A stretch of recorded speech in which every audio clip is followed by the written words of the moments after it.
Ya, terima kasih Iva. Indeks harga saham gabungan menutup perdagangan akhir pekan ini di zona merah dengan melemah 0,12% di level 6.815. Meski terkoreksi, terpantau net buy asing sebesar 789 miliar di pasar reguler. Ada sejumlah sentimen yang turut menggerakkan bursa saham hari ini, diantaranya inflasi di Amerika Serikat yang tinggi. Ya, dalam pengumuman indeks harga konsumen atau IHK terbaru Amerika Serikat mencatat semua item naik 0,6% pada Januari dan hal ini mendorong inflasi tahunan sebesar 7,5%.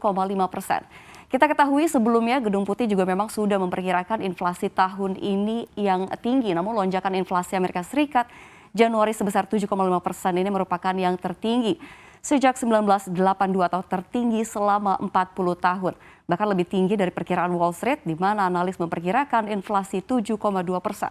Hal ini cukup mengejutkan dan di luar ekspektasi, membuat pasar bertanya-tanya akan seagresif apa ini Bank Sentral The Fed tahun ini. Dan ini akan terus menjadi perhatian pelaku pasar dan tentunya karena dikhawatirkan ini dapat mendorong percepatan kenaikan suku bunga acuan yang kemungkinan akan diprediksi naik 50 basis poin di bulan Maret nanti. Dan merespon rilis inflasi tersebut, yield US Treasury tenor 10 tahun pun meningkat hingga 2%, di mana angka ini dari posisi akhir 2021 yang hanya 1,51%.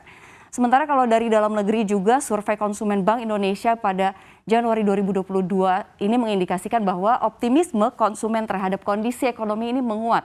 Hal tersebut tercermin dari indeks keyakinan konsumen Januari 2022 sebesar 119,6 dan ini lebih tinggi dari sebelumnya Desember 2021 yang hanya 118,3. Dan BI melaporkan meningkatnya keyakinan konsumen pada Januari 2022 ini juga didorong oleh membaiknya persepsi konsumen terhadap kondisi ekonomi saat ini, terutama persepsi terhadap penghasilan dan pembelian barang tahan lama atau durable good.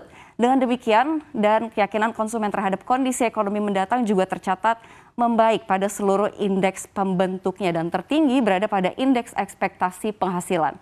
Dan kita ketahui ya IKK di atas 100 ini jelas mengindikasikan bahwa optimisme masyarakat terhadap proses pemulihan akibat pandemi. Dan ini berbeda jika kita belajar dari tahun lalu ketika terjadi lonjakan kasus COVID-19 dan pemerintah meningkatkan level PPKM, indeks keyakinan konsumen IKK ini mengalami kontraksi level optimisme.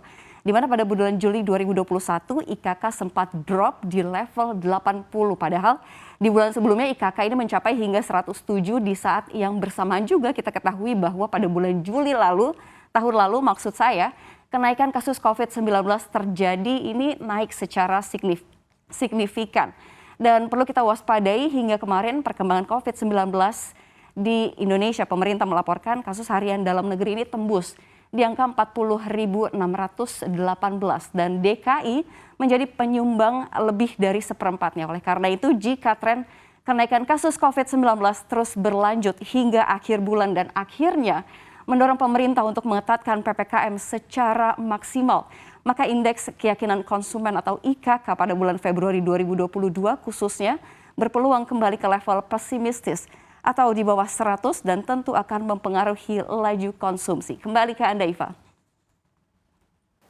Jangan lupa unduh aplikasi CNBC Indonesia di Google Play Store dan App Store untuk ikuti terus perkembangan terkini terkait berita ekonomi dan bisnis.